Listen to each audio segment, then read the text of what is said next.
welcome to Pod Stallions, the official podcast of PlaidStallions.com. As always, I'm Brian, and with me is Jason. Hello, everybody. And today's episode is a topic near and dear to our hearts, and that is rack toys. Yeah. This podcast is not necessarily just to promote the book that I published, which is still available, but actually because I think you might agree with me, Jason, one of the first things we bonded on was our love of kooky rack toys. I would agree with that, absolutely. Yep. And especially when it is licensed rack toys, because a lot of the oddball things you and I enjoy are basically the only merchandise thing they saw was a flashlight with a goofy sticker on it. Well, here's a real interesting little sidebar before we even kick this off. This is like audio commentary on a DVD or something. Before that time kicked off, before we got to know each other, I'll bet if you'd put a gun to my head, I would never have used the term rack toys. Oh, really?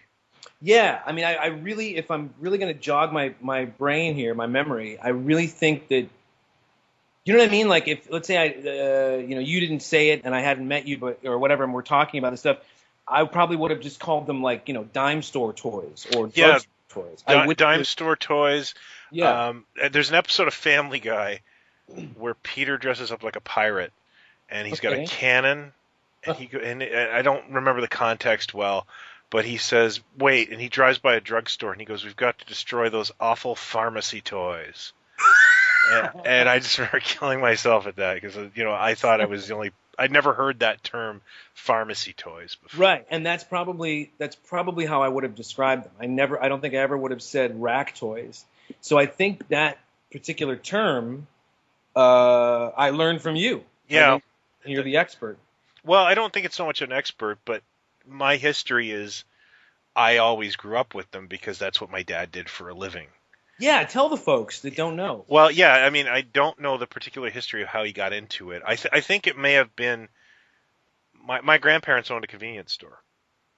And at one point, when my dad was out of high school, or, he was working several jobs, and I think he kind of figured out that there was a business in trucking along the countryside and going to each independent mom and pop shop and selling them, pantyhose and right. Little medical kits and kites and things like that. Records, actually, he did a good business in records and 8-tracks. Still have some. And T-shirts. He was doing a huge business in T-shirts. See, the whole sidebar about music and what would have sort of been constants in certain stores. You know what I mean? Like that would really, I could smell the summer breeze. Seriously, when I think about, these different pharmacies and the stuff that they carried. Yeah. And where they carried it and, how it was displayed. I mean, that's all there. And it's a very specific time. I feel like, don't you feel like that, like everything you're talking, like this sort of shop it's not exactly it's not a Nordstrom or a, Bloomingdale's for supplies, and it's not a grocery store or a market, but it's that in between where you can get pantyhose and a toy. Sundries, yeah. Yes, but that's, I mean, the major, CVS's and Walgreens, those are still around here in the U.S. and stuff. But that sort of heyday, I feel like, was winding down at the end of the 70s. Well, yeah, you're starting to get chains come in. And then what happens with chains is you get things like what are called planograms, meaning that if you walk into a Walgreens in Illinois or a Walgreens in California, they have the same damn,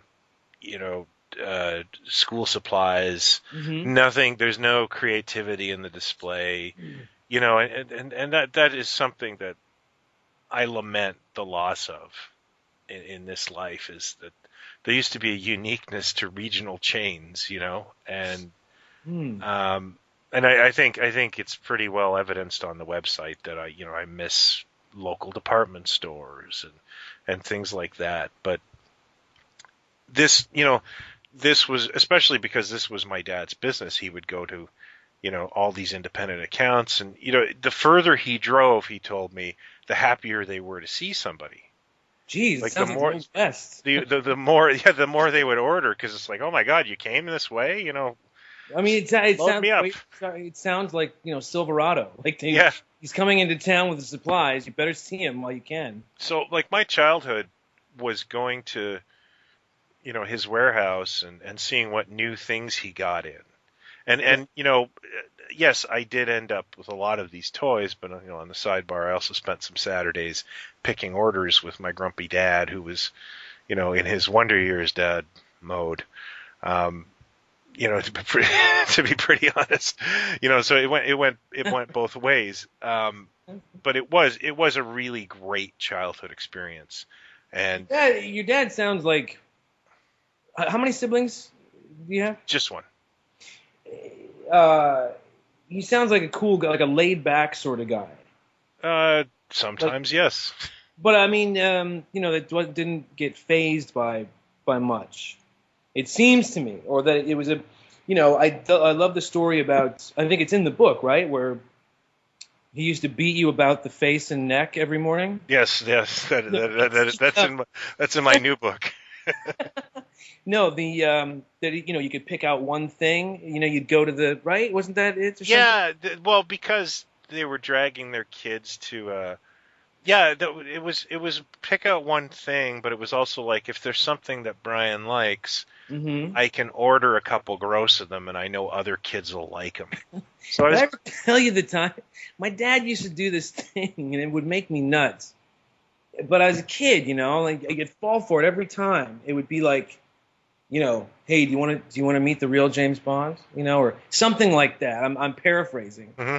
And what are you doing, Dad? What are you getting at? I'm 5, 4, Yeah. whatever. And it turns out the guy behind the counter's name is James Bond. Jimmy Bond or whatever. Yeah. You know what I mean? And that was it. Like, there he is. That's the real guy. And one day it was Borgstrom Pharmacy, and he said, "Do you want to meet the real Cornelius from Planet of the Apes?" And I'm wetting my pants. I'm like, what? I'm thinking like Roddy McDowell. I don't know what I'm thinking, but it was just some dude behind the counter. His name was Cornelius. And so for 5 I don't minutes, get the connection to Planet of the Apes, though. I don't. Just the guy's name was Cornelius, I guess. Okay. But that same day, unless I'm completely mistaken, and I wish I could go back in time, at that Borgstrom Pharmacy, which we'll get to, which is my headquarters in my brain and in my past of rack toys, I got the Mego Enterprise. Oh, cool! Like the bridge. The play set, the fold out play Wow. set at that pharmacy. I swear. That's pretty cool. And you see, that's weird. Like, I can remember getting like comic action heroes and stuff at the drugstore. You can't buy toys at least around here. I can't buy them at Shoppers Drug Mart. You can. CVS has a whole row for toys. Yeah, I think I've looked at that a couple times, and I think it varies from store to store, but you can. And here's the weird thing is, I don't know when this phenomenon happened. An action figure that should really only be $7.99 at Target or Toys R Us is like $13.50. Yeah. At a drugstore at CVS. And that's funny you bring that up, because the stuff that my dad would sell, he would sell regular AHI, Imperial toy, that kind of stuff, rack toys. But the other thing he brought to the mix was he would buy closeouts. And his favorite thing in the world to talk about, because he knows they're worth money, is he bought like tractor trailer loads of Mattel little or Cosmic Kittles. Cosmic Kittles? Yeah, they were these little Kittle dolls that were made in like the late 60s. And he picked them up for like 8 cents each. Okay. And they were a nice toy. And he blew them out for like 88 cents, something like that. Really, really cheap. How do you remember that? Because, well, he talks about it, and I remember them because they were all over the house. And I went to a toy show about 15 years ago, and there was a Cosmic Kittle in the box, or, whatever. And I was like, I got to get that for my dad. Oh. He will laugh at that. And I brought it. I went up to the lady and I said, "How much is that?" She goes, "Well, that's $3.50." Like they are, and she goes, those are really rare. And I'm like, not in my house as a kid. And Holy I cow! guess what it was, they were kind of a flop in the States, and they shipped them off to Canada.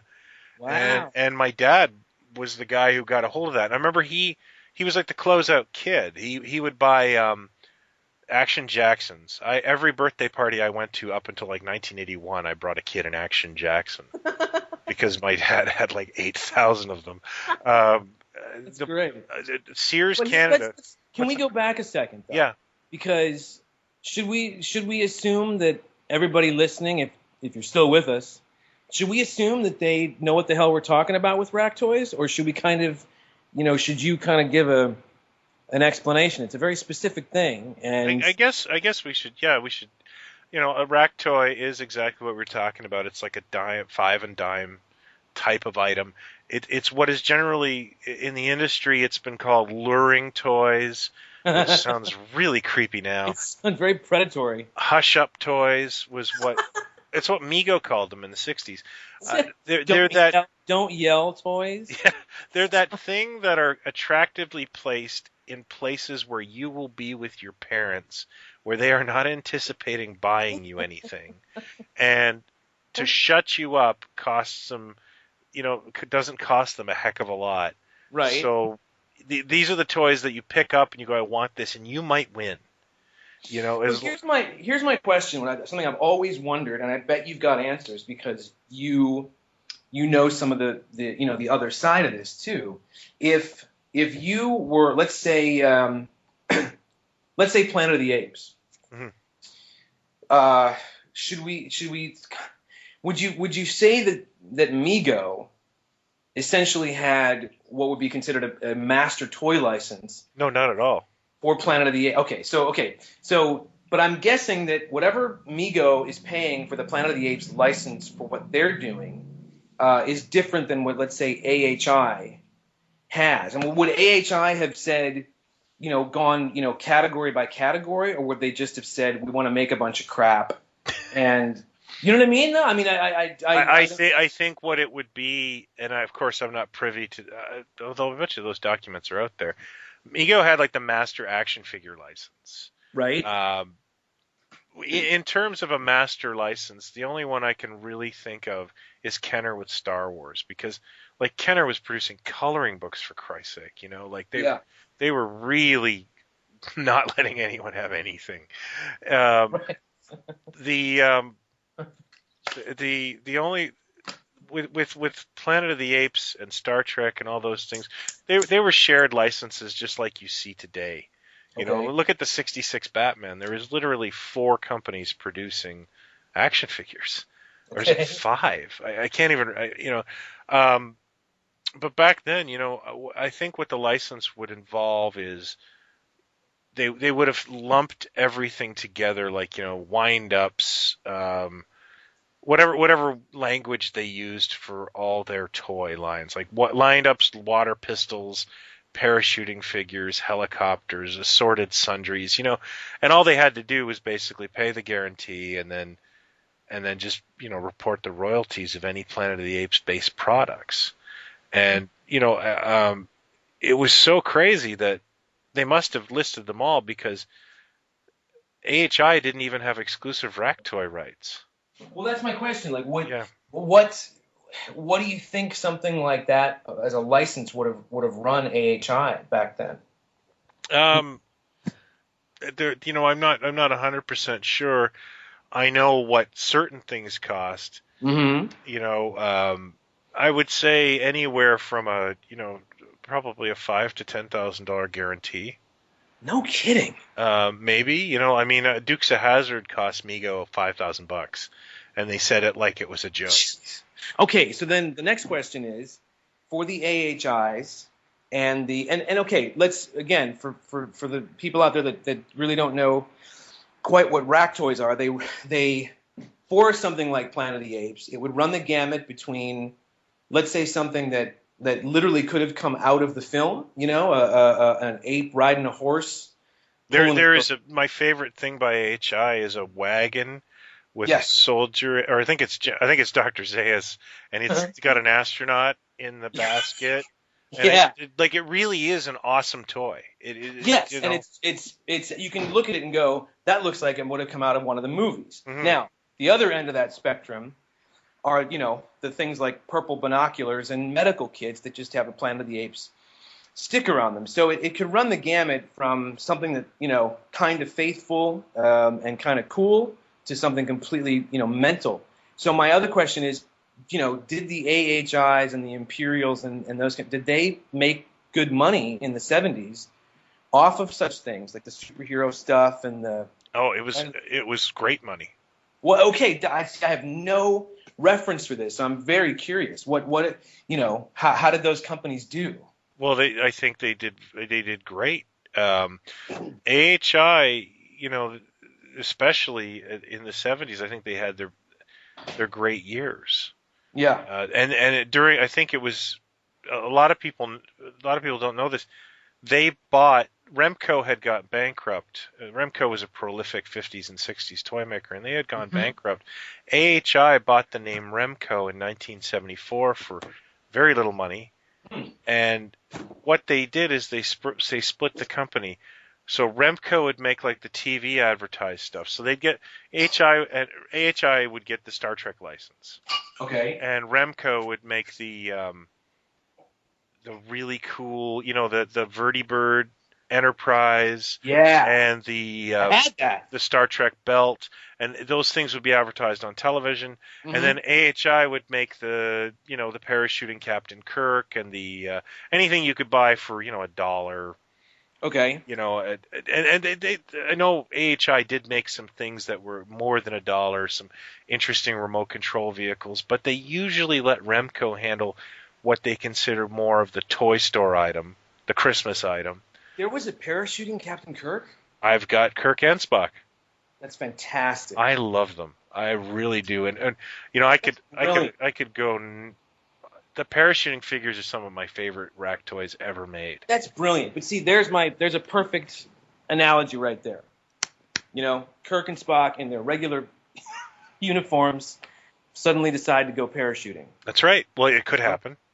It could. That's right. It could. It's far more logical than Dr. Zayas parachuting down with a rifle in his hands. And Khan becoming a white British guy. As opposed to... Yeah, so there you go. There's an example of some of the insanity and beauty of rack toys. Yeah, and that is, to me, one of the reasons I wrote the book is that they are toys made with more of a volume, more to capitalize on the character than a lot of thought, and also more to capitalize on an existing mold. Yes. AHI, which stands for Azrak Hamway Incorporated, in case anyone was wondering, they had a helicopter mold. And wait. And who? That's a person.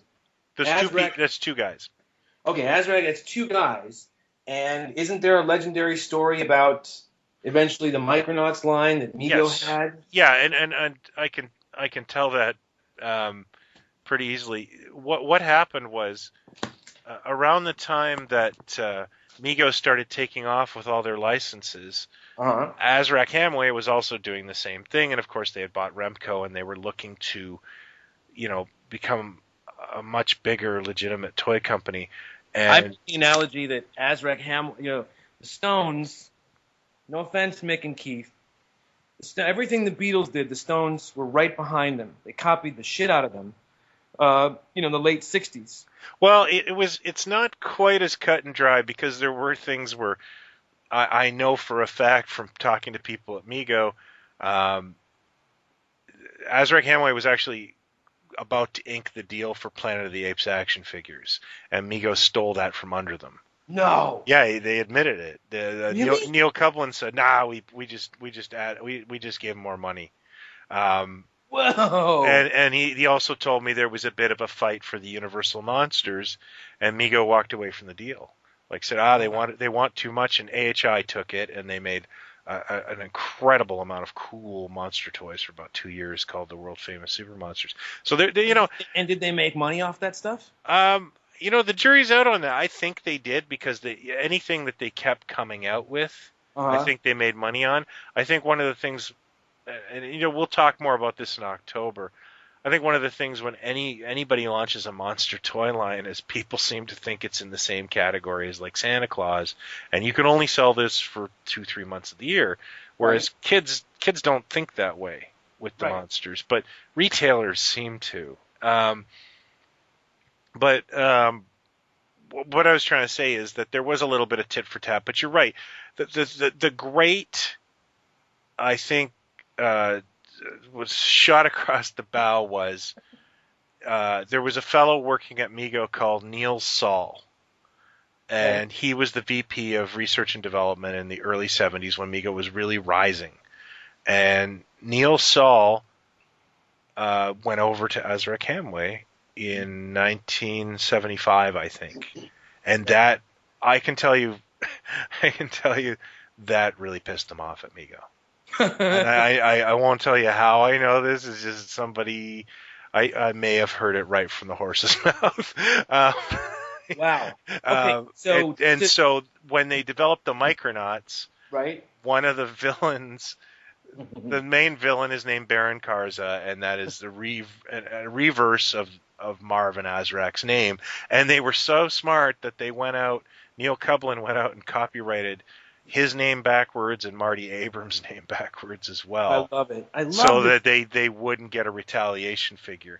But Isn't this brilliant? And these are the toys that, this company was basically making toys. Let's just say Mego, for example, yeah, one of those companies was making toys and action figures that, I'm pulling this out of my bum, but, uh, X% of the entire country or world or whatever was playing with these oh kids. yeah, I mean, I don't think it can be overstated just how much Mego had going on, for just titles and stuff where you had DC and Marvel and Planet of the Apes and Star Trek and The Wizard of Oz. I would say up until '78 they were the shit, as you would Yeah. say. It's They had everything. what would you make as an analogy? Who would you compare them to today to Well, have that number?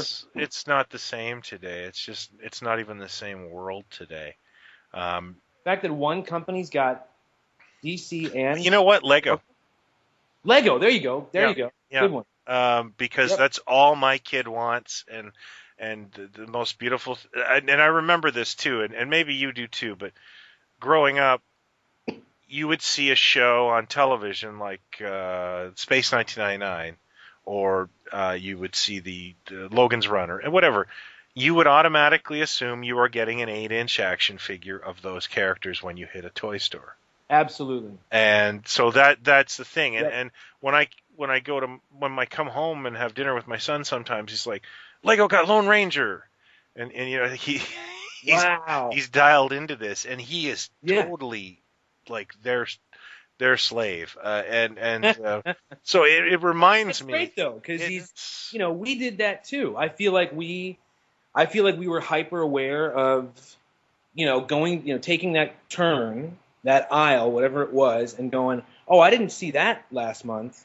Oh yeah, that's the Star Trek movie. yeah, No kidding. and that's the beautiful part of it. It's a universe, and Yeah. that's what Mego did. Prior to that, Mego was a rack toy manufacturer, Yeah, and that's right. they made a lot of weird. It's if you search Mego on eBay obsessively like I have for the past 17 years, 75 years. you will find the weirdest crap that they created in the No terms of kidding. rack toys. And I don't own a lot of it because it predates me. Right. My own rack toy obsessions are generally my time on this earth, But that's the joy of these things, and AHI is probably, if I would say, they were the Mego of rack toys in the 1970s because they had the superheroes, they had Space 1999, they had Star Trek, they had Planet of the Apes, they had the Universal monsters, and then they did stuff like in 1977 they decided to make Lost in Space toys. Really? Yeah, and it's Who Gives a Crap About Lost in Space, Well, and that's so not a heck of a lot of it is relevant to the show. Like they did make a wind-up robot or a battery-operated version of the Wait, robot, who did this? AHI? AHI. And see that's so funny because from my perspective in the U.S., like I don't remember. I mean, Star Trek was on almost every day. You sort of do a little hunt and you're going to find an episode of Star Trek. Lost in Space, I can count on one hand the number of episodes I ever saw as a kid. Like I don't remember that being syndicated or. I do actually, but it was hit and miss. I was obsessed with. I cared. Lost in Space, really? I loved Lost in Space. Well, it's because you like Doctor. What's his name? I did. I was a humongous Dr. Smith fan because he looks exactly like my grandmother. That's kind of an in joke. Oh my boy! It's more of an insult to Dr. Smith than my grandmother. So that's okay. That's really weird that they would have gotten that license in the late 70s. And that stuff is really hard to find. And that's the other thing that I think intrigues me about rack toys as an adult collector is I look through these catalogs and I go, oh my God, a John Belushi, Wild Bill Kelso parachuting action figure. There's no way this got made. Right. And then you wait on eBay for 5 years and then one pops up. And you can't believe how incredibly rare this item is that one survived, and you get it for like $4.99. Yeah, like you're the only bidder, right? And there's just something of a smug satisfaction to that, and the fact that I honestly believe that in 1975 or 76 when Mego superheroes were hot, I think people were buying these and putting them away thinking they're going to be valuable someday. Do you really? Yeah, I do, because there were already doll collectors out there. That's interesting. And it wasn't as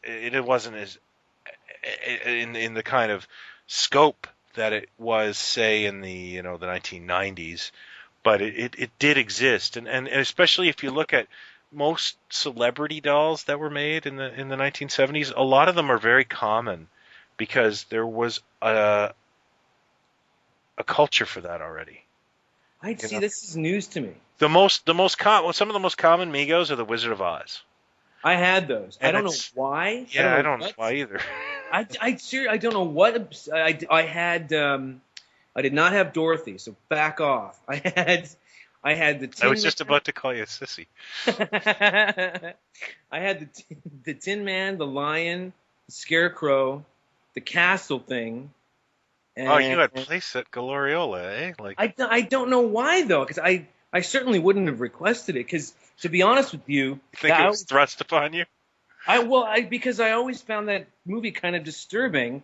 When he gets ripped apart, it used to scare the shit out of me. I have no love for that movie. No, me either. But that scared me. Like when his torso is like over there, and he's like grab my leg, and that messed me up. Like what is going on? I prefer Willy Wonka to that. Oh yeah, I know people. And that movie made me cry as a kid. Like that movie freaked the hell out of me too. But I know people that say that Wonka gave them nightmares. That bit on the boat when he's like having a meltdown. Well, what's funny is that I was like hanging around downstairs one day, and my wife went, "Hey, Amy, my daughter," she said, "Amy's up there watching Willy Wonka by herself."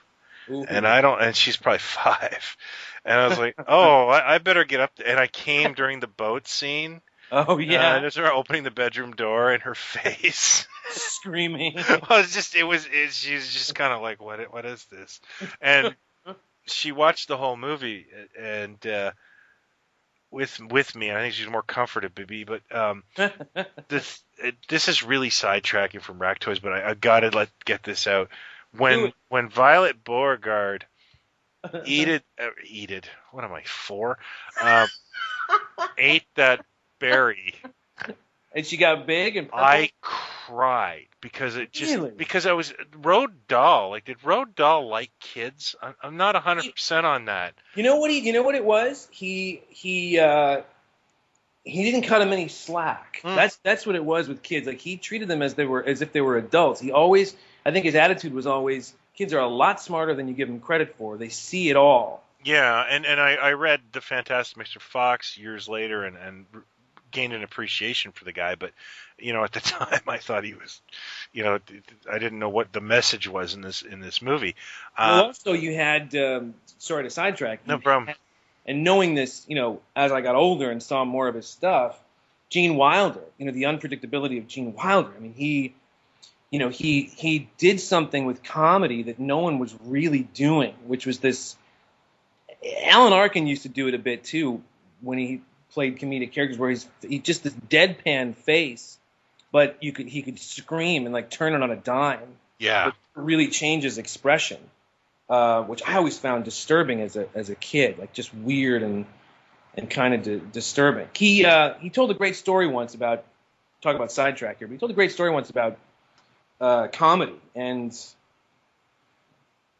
trying to be funny, or where the humor comes from. And he was talking about Chaplin. A big guy is holding a little kid, and he's holding the little kid up by his shoulder, and the little kid in one hand has got a giant hot dog. So they're turned around, and Chaplin is behind them. And when the big guy's not looking, Chaplin leans forward, takes a bite of the hot dog, and the big guy then looks at the kid like, what just happened? He looks at the hot dog, and a big chunk missing. Like, how did you do that? You're just a little kid. And then he goes back, and when he looks back at Chaplin, Chaplin's chewing away. But as soon as he looks at Chaplin, he stops. And it's a typical Chaplin thing. This goes on for a bit. And so when he tells the story, he's like, Chaplin, the tramp, wasn't trying to be funny. He was just hungry. Yeah. And that's where the humor just came from. It's just a natural thing. So Wilder was always doing that with his characters. It just was, he kept it natural. You've got to check out, I think it happened in June,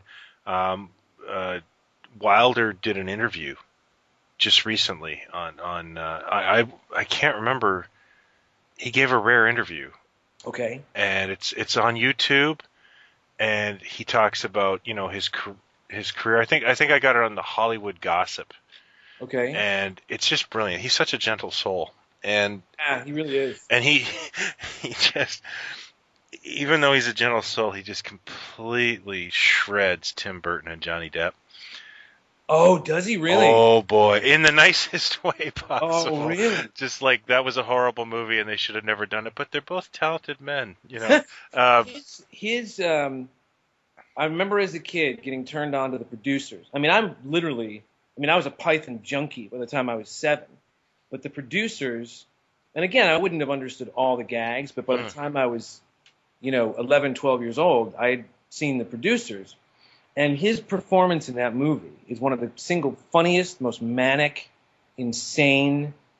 1968, like what people must have thought watching him have these meltdowns in this movie. And it's so homoerotic and weird, and he's just brilliant in it. And it's literally like the second thing I think that he ever did. Yeah. And he's just insane. I'm not just telling you to seek out this interview, but everyone who's listening should seek out that interview, because I really enjoyed it. Yeah, he's a one-off. Okay, so Rack Toys. So no, but because you really are the guy, as far as I'm concerned. Well, to be honest with you, the person who inspired me, who got me into this, there's a couple of different things that happened. Obviously, my childhood growing up with this stuff and loving it, but the person who kind of got me to when I started Plaid Stallions, our friend Will Frost. No kidding. Was really aggressively into the AHI licensed toys. Okay. And he would send me photos of them all, and then I started to realize that, hey, there's a lot of unmined, like there was Batman sites that showed the Batman stuff, and there were Space 1999 collectors, and turns out most of it's done by a friend of mine by the name of Corey, who cataloged all that stuff.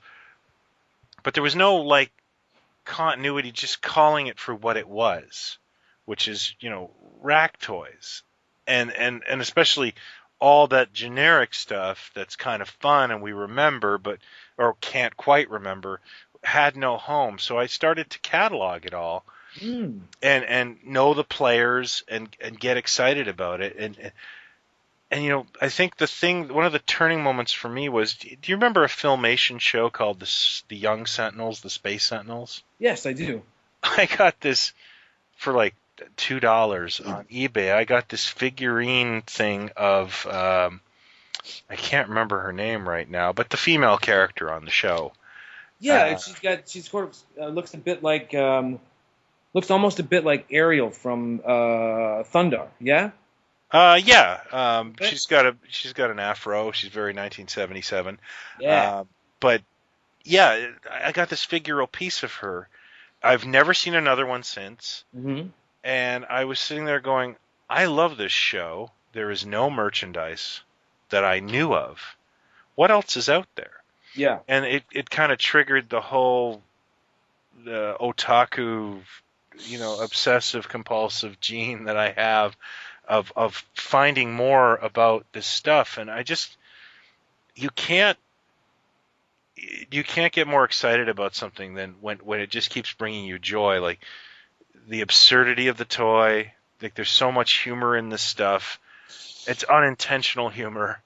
And I mean, it goes from, the Planet of the Apes helicopter, which used to make me laugh all the time, to, just the most ridiculous Hulk and Spider-Man merchandise you ever saw. Because, especially in the late 1970s, you could put Hulk on a toaster and sell it. So, AHI and Fleetwood pretty much had the lock on anything that made any sort of sense. Mm-hmm. And then you got companies like Henry Gordy Corporation going, let's make a Hulk change purse and a Hulk kazoo and it's like, wow, So there is this glut of bizarre, and I think there's a sense or a bit of carelessness to them or thoughtlessness to them that is probably represents cynicism, but now it's just kind of funny and charming about them now. It's charming. There's something kind of charming about it, and the whole there's something about that charm, the appeal. It's something weird, that turns people on to want to collect rat toys. Now, what you just described, you were a bit of a pioneer in doing it because there's no. We talked about this, and by the way, ladies and gentlemen, I was honored to be asked to write the intro to the Rack Toys book that Brian did. But I had to learn to read and write first, so I want to add that book is still available. Book was delayed by a year. No, but there was nothing, like it out there to reference, to know what, bits of Rack Toys would be in other books. A sci-fi book or a Star Wars book, not Star Wars. But whatever. One of my favorite books is a superheroes toy book by John Marshall, a guy that used to be very prolific, used to write for Toy Shop. I don't know what he's up to these days, but yeah, he put a lot of Rack Toys in that book, and that was one of my favorite sections of it. Because most people just used to concentrate on the action figures, and he put weird things like school supplies and it was just kind of a happy thing, and I think Chip Kidd did that a lot too with his Batman book. Oh yeah, and so you're not only are you looking for this stuff, for yourself, but you're kind of becoming a talisman. No, you're kind of becoming easy. You're becoming, this guy that's cataloging it as well, because there's no way to know what's out there. Part of the thing that I think is the coolest about Rack Toys, and between the two of us, like every now and then I'll come across something that I think is cool and I'll pick it up, whereas you are more of a hardcore collector. You know what? I think I reached the levee breaking around the time of the book. I've told you this story where just before the book was published, I had crap everywhere and all over the walls, and my wife came in and said, do you like it in here? And I said, yeah, why? And she goes, 'cause it looks like a damn junk store in here. And she was right. I was really just, Love Boat shaving kit and, Annie curlers and just everything I was just like picture you like sitting on the floor, like bit of stubble. a lot of stubble. You're looking like Michael Keaton and Mr. Mom, like the beard, More like Ray Liotta at the end of Goodfellas. The old flannel, and you've got rack toys in each hand, and Yeah.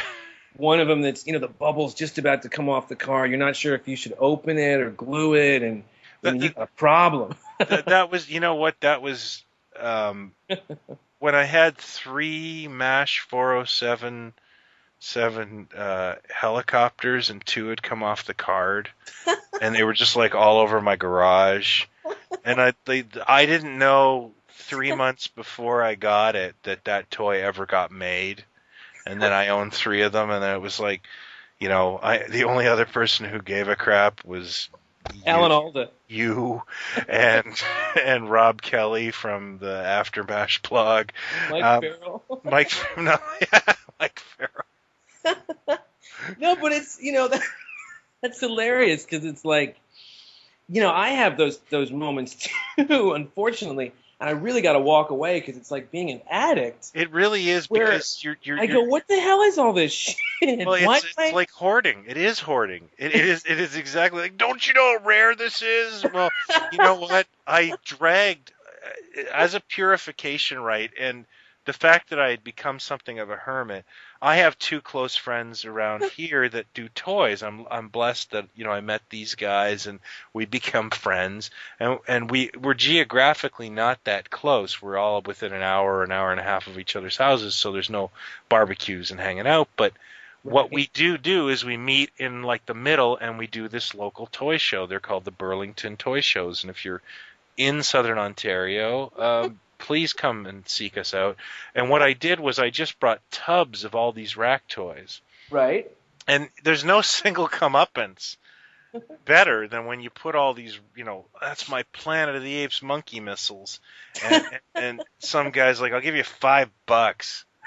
And you realize that, like, yeah, you know what? I give a shit. I deserve $5, and cleaning this stuff out. And, the whole thought of it for me was I spent a day with my friends. I ate some bad food.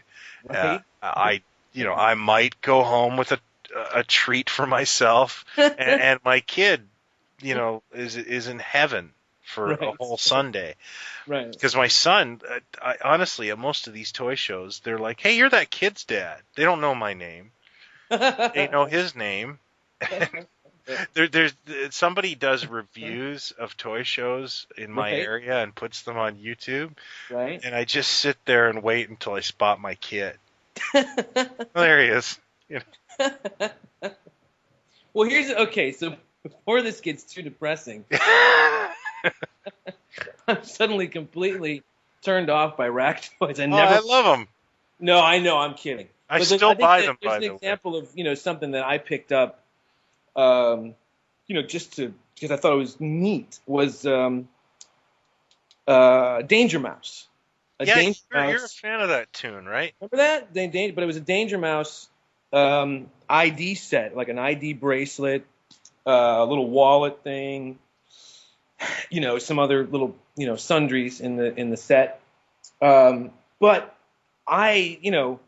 this is the fun thing. It's kind of like the hunt you just were talking about. The other show that I do, Geek Shell and Harrod, on the page on Facebook, I was talking about. Do you remember that Famous Monsters magazine about that girl called Heidi Saha or whatever? Heidi Saha, yeah, that's a weird kind of jailbaity sort of thing.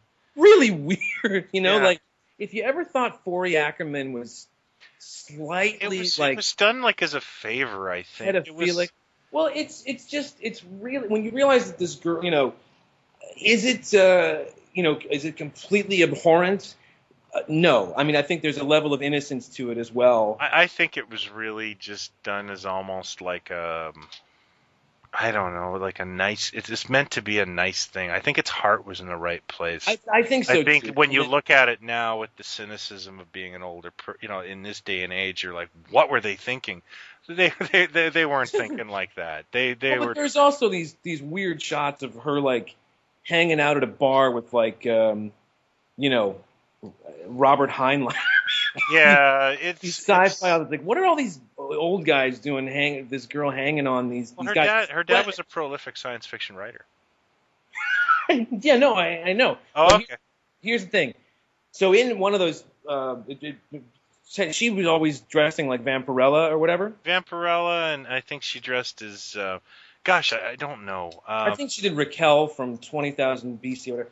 Anyway, in one of the That's famous yeah. Monsters issues I saw, and you'll get this because this is like the superhero world catalog that we love so much that was done by the. Yeah, and what a beautiful the Heroes World catalogs were just so great for finding out what AHI, Fleetwood, and Gordy made. Getting Right. and And back. how can I find that or whatever? So in one of the famous Monsters, they would Vampirella was a big deal, and so in the classifieds, I remember seeing this Snap kit or something that I thought was like, I don't know if it was Aurora or if it was like an official. There's Aurora. Aurora made a Well, Vampirella model kit. In the same issue, there was an ad for what looked like a Mego-esque figure of Vampirella that was like produced by Forey and the magazine. There's a picture of it. It looks like it's 8-inch kind of thing. So just for curiosity's sake, not that I could care less about Vampirella. I don't know anything about the character. I don't care. Just every now and then, I've looked for that thing for years. I don't think that exists. And maybe it was just like a prototype that happened. So this gets back to the Ractoy thing where you've probably had many instances where for 20 some years or whatever, you're looking for a couple of specifics. And then do you just, one day hit a wall and go, you know what? It doesn't exist. I've exhausted every outlet possible. I don't think they ever made this thing. I'll give you an example. I told you that I ran into 23-year-old dealer friend from 23 years ago, Andy Foley. Yeah, TV Toys. So yeah, in London. Good guy. And the last transaction I had with Andy was 1999.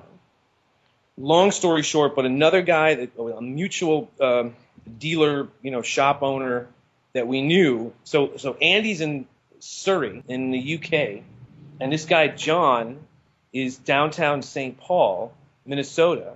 I'm in LA, and when I'm coming home around the holidays, I'm trying to purge a bunch of stuff that I have. And as we're doing this deal, I see this Lone Star John Steed sword stick with a header card that isn't even punched in his display case. And I go, where did that come from?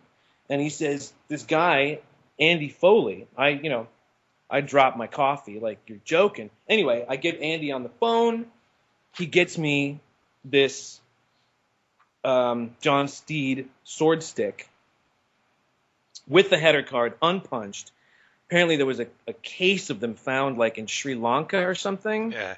And Andy got a hold of it. Okay. So I see him now the first time in 23 years, and we're talking about stuff. And I said, there is a companion piece to that sword stick.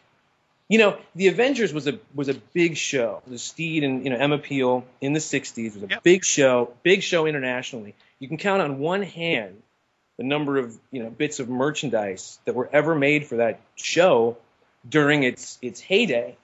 And I said the companion piece to the sword stick is the John Steed bowler. So it's just a black bowler hat, and it must there was a little label on the outside that said the Avengers. And that was it. You know what I'm saying? I have looked for this thing because I have copies of Lone Star catalogs from 65, 66, 68, whatever. And it's in there. And I'm talking to Andy, and I said, I have scoured the universe for even photographic evidence of this bowler hat from 66. And he said, you know what? I don't think they ever made it. And now that kind of put the nail in the coffin, and I go, okay, I guess I'm never going to see this thing. So when you've been searching for certain things, for example, oh man, what was that? I hate hate to bring up an old wound, but that Tarzan figure from the Filmation series, like I actually got a loose one of those, and it'll be on you the blog. did Yeah, but not the carded. with the monkey. No, I didn't get the monkey. Oh shit! That's I never saved a picture of the carded one because I'm an idiot. You didn't? No, but I did manage to get the figure. I do have the figure. What the hell's wrong with you? Well, the card was weird because it was like a cartoony. But what it sold definitely looked like the Filmation. It definitely looked like the Filmation, but what sold it was Nekima. Yeah, Come, little one. The figure looked exactly like Nekima. Yeah, absolutely. Totally like Nekima, and then you knew that it was. So there's something that was like slightly mythical for you for years. Oh yeah. There's the proof. You missed it, but you eventually got it loose, whatever. So I never give up. I never completely give up because like the problem is with you when you're dealing with regular toys, when you're dealing with like Mego play sets or Mego action figures or anything like that, where the world I started in, if you pick up a department store catalog and you find it in there, it got made because those guys were not going to screw around and not have the thing. Is that the case? That's the case because they wrote a PO and they put it in their catalog. That's the logic. They did that 6 months before Christmas, so you better have that thing in production. That's interesting. Okay. That's so that's like a sure thing. That's a sure thing that if it's in the Sears catalog. Okay. And the guys at Mego told me that if Sears ordered a playset, the playset got made. Okay. So, that's why you have that beautiful Alex Raymond Flash Gordon line with a playset is because it got put in the 78 Sears catalog. Okay. And then their minimums were enough to get the whole thing going. With rack toys, they're very rarely in a catalog. So, and nobody really gave a crap. So unless it was something very, Star Trek collectors were putting stuff away. I can tell you that right now. Star Trek collectors have been obsessive since day one, and there is a remote-controlled Enterprise in the 75 AHI catalog that's only a drawing, and I'll tell you right now, I don't think it got made because it's Star Trek, and somebody would have saved one. AHI made a Super Friends remote-control buggy, and it's rare, it's impossible to find. I actually own one. So if wait, Super Friends remote control buggy. Oh, the Dune buggy thing? Yeah, mine's not in great shape, but that's a weird thing. It does exist. I don't think the Enterprise does. However, and this is kind of personal, AHI was kind of winding down. Remco was basically becoming the force of it, and in the mid 1980s, they released, I think, some of their last toys, and I stupidly didn't keep this, but I had the Mighty Crusaders line from Archie Comics, the Web, the Shield, the Fox, the Comet. Do you know? Not really. No. Okay.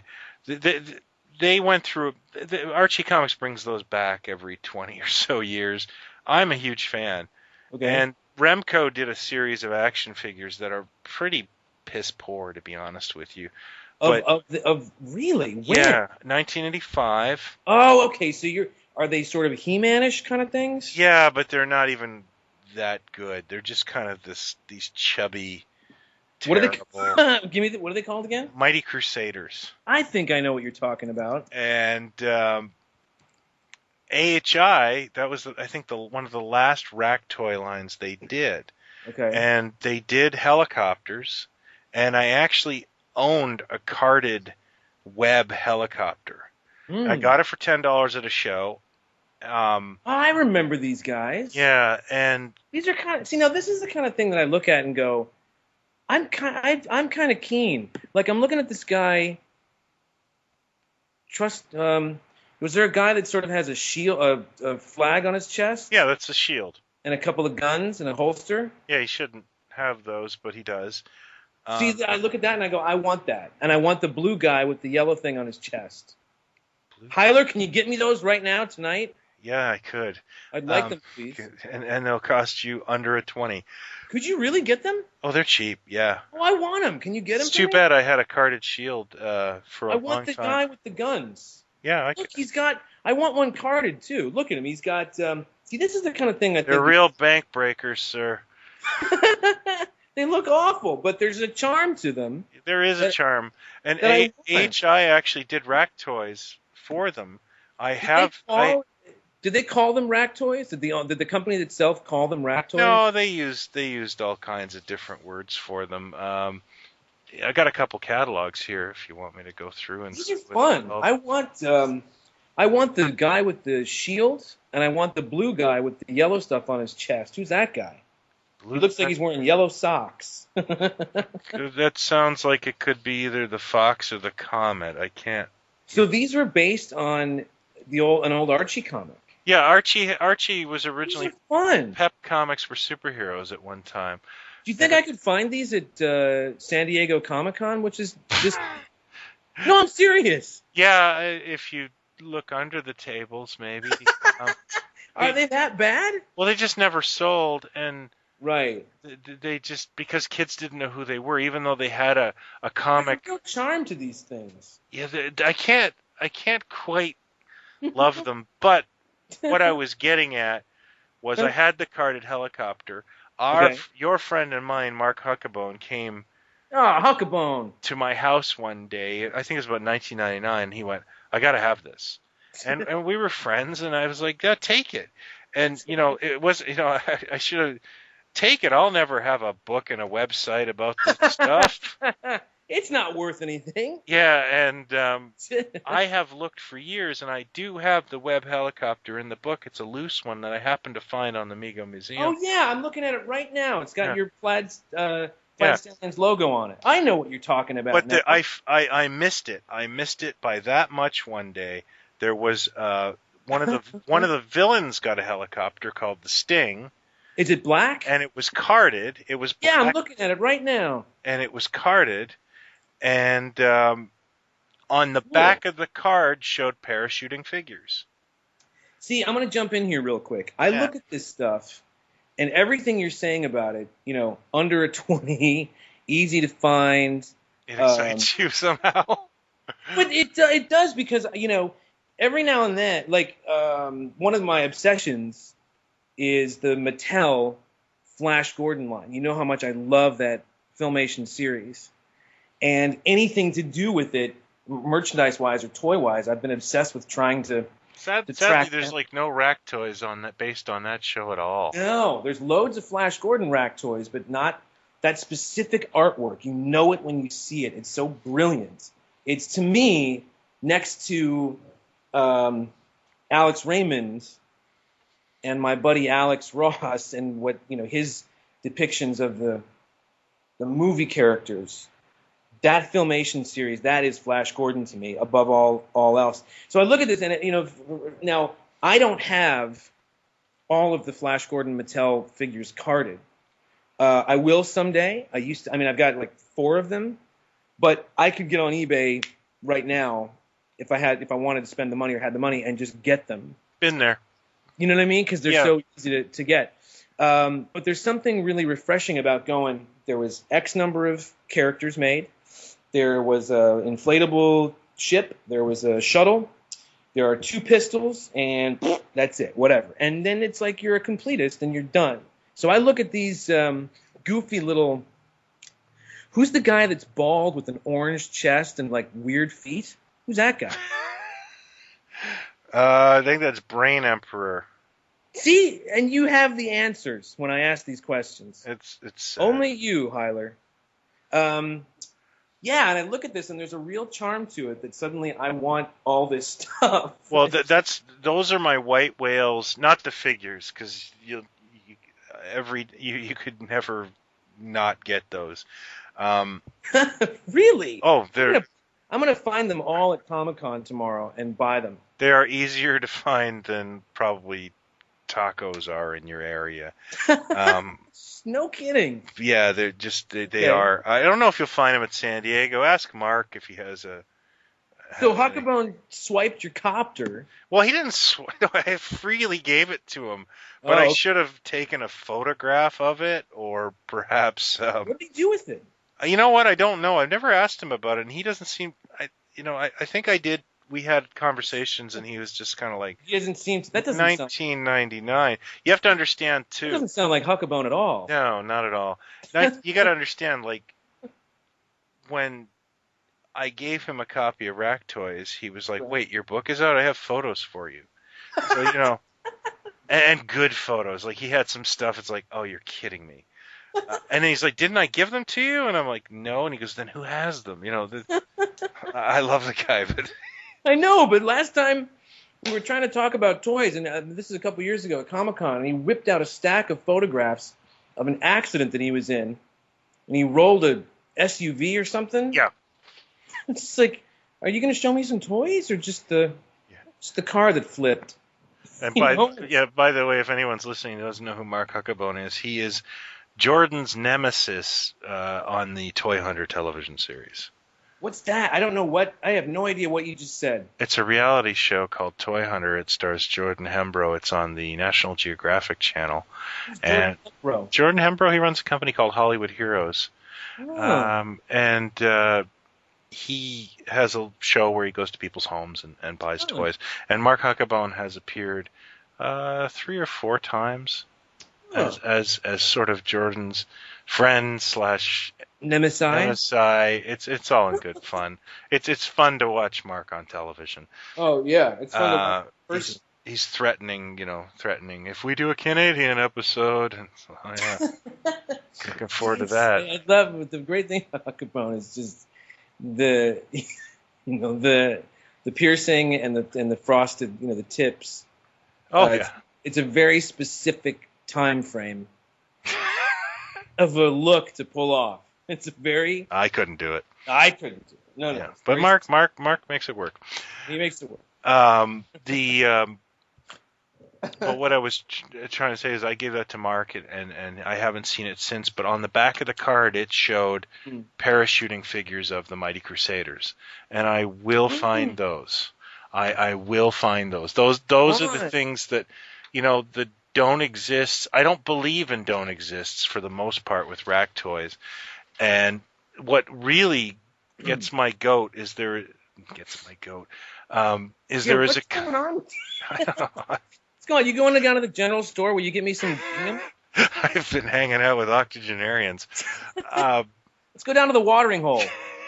I think Ike Goodsey is what really gets your goat. Yeah, is now I've totally lost my train of thought. I'm looking at something right now. I've never seen Secret Wars airborne parachutes. Aren't those hilarious? They're like by balloonists. Fleetwood. What the hell are these? They're just Fleetwood had the license to Secret Wars and made These ridiculous toys. And those are the ones that they're in like balloons. Yeah, these are beautiful. There's Wolverine. Yeah. You got to get these, man. I have no nostalgia for Secret Wars. What are you doing on the phone with me? Yeah, right. Get this shit. Run out. The company that I really enjoy. This Superman? What Superman? There's a Superman that's like got on this card, Gasoline Alley Antique superhero. It's a yellow card with Superman on it, and there's a little round picture of Batman underneath it in a red outfit. Oh, those are those bizarre knockoffs that came out in the 90s. It's kind of a hideous blow-molded figure. Yeah. Yeah. Cool. I can still buy those at my local flea market to this day. Well, not on that card, get anything. But in a different card. Okay, I'm sorry to interrupt. So no problem. There's a toy company that you're aware of these what are they called? Mighty Heroes? Mighty Crusaders, parachutists. And so you're gonna get. So, I look for them every day. Let me bring it around because I know your fans are dying to. My fans. Your fans are dying to get some answers here. Oh, look at this. Captain America, parachutist and launcher. Look at this. There's something about, and this is one of yours. This is a Plaid Stallions shot. Who did this? AHI? AHI did that, yeah. I would love the key art for this line. You know what I mean? Like Captain America, Spidey, Hulk.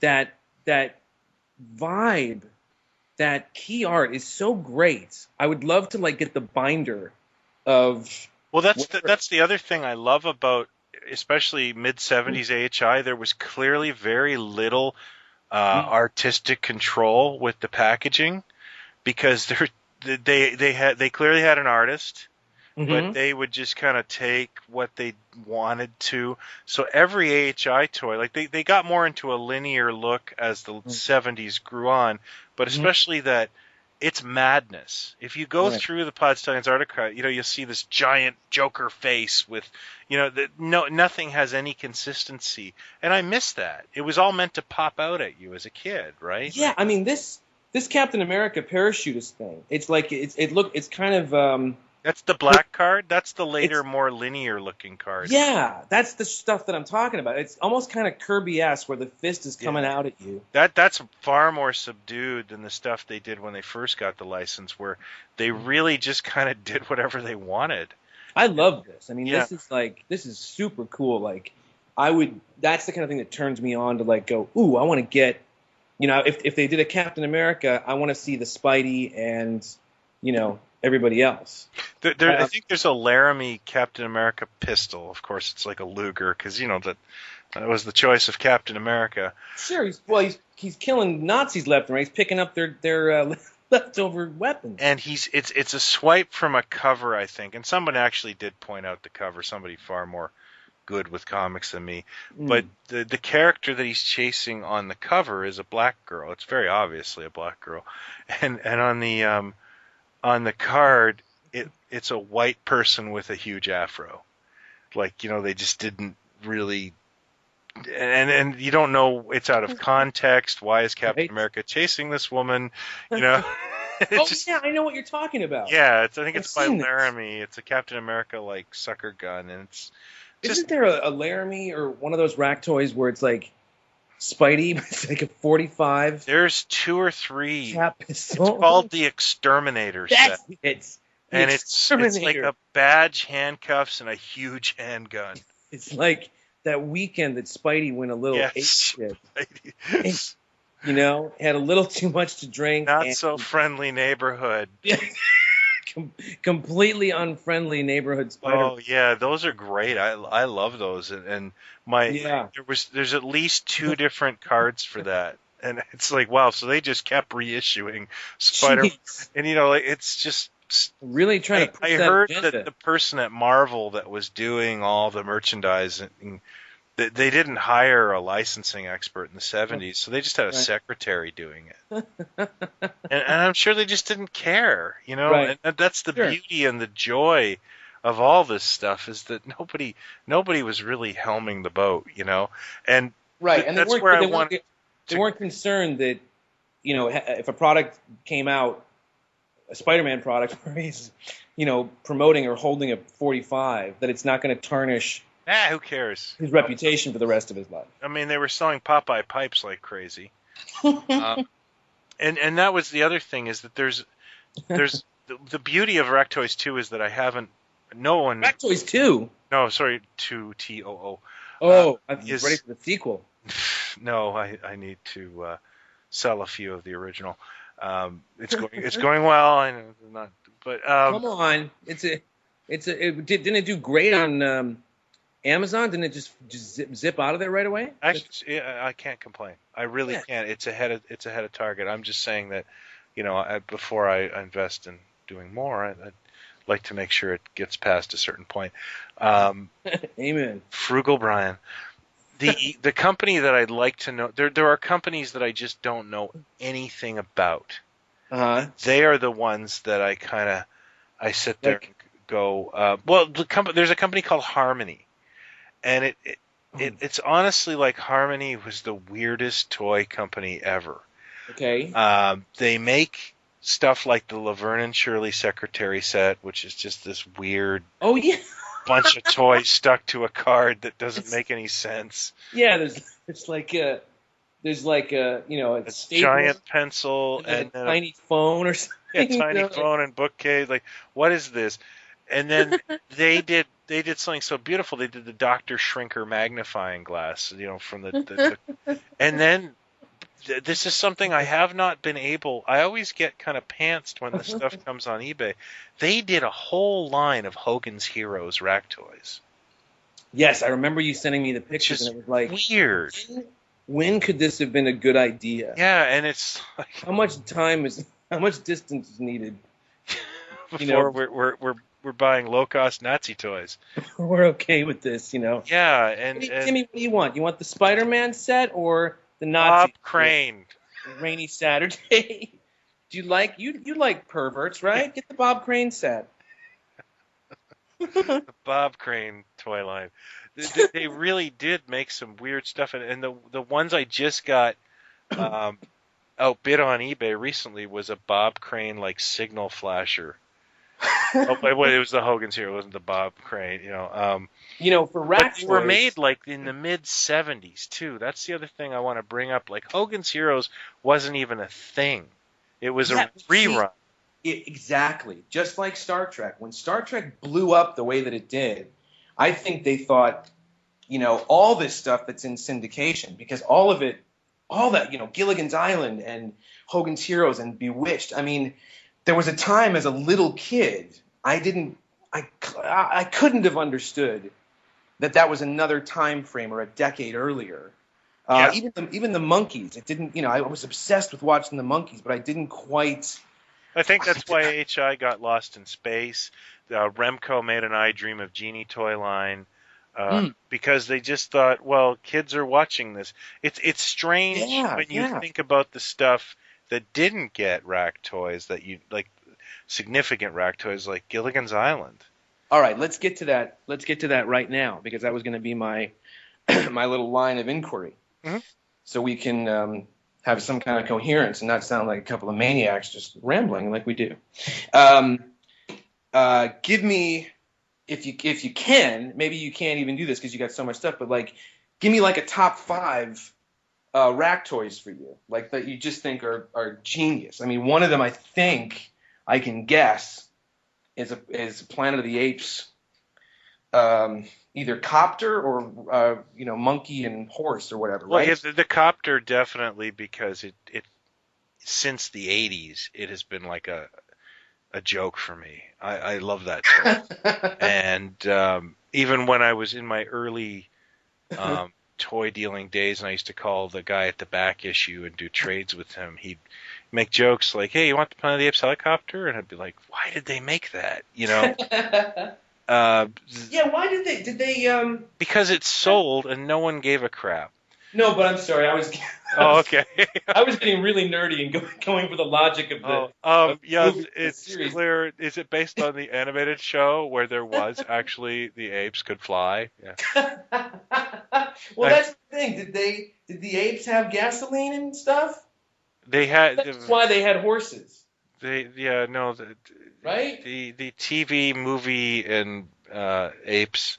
The book apes had planes and gasoline. Yes, they had a much more advanced. And then the cartoon series, they put cars and all that in there because I think they were cheaper to animate. No, there's no logic to it. It was just, they have Planet of the Apes interplanetary space phones and it's all just slap that sticker on there and it sells better. All right, so let's get to this because I'm gonna rant and rave about something. So sure, give me some more of your favorite rack toys of all time. I'm a huge fan of both the Lincoln International and Azrak Hamway monsters. I especially like the Azrak Hamway Bendies because genius figures and the card art is so insane. They just none of it seems to be called from the mummy card is just a drawing of the mummy model kit. And it's the colors are insane, and there's they're Dayglow at the corner of his mouth, and and the Lincoln Monsters is a personal connection because I got my dad to sell those in Canada. You said we went to an importer who was a huge importer of lines at the time called P.K. Douglas. Okay. And my dad used to buy all kinds of crazy stuff off them, and he said, "If there's anything you like in there, let me know." And I saw a Frankenstein doll on the card. And I was like, "Oh, Dad, I want that." And he went, "Okay." And then we left, and I said to my mom, "Well, where's why did we?" And my mom said, "Well, you don't get that one. Your dad had to order them."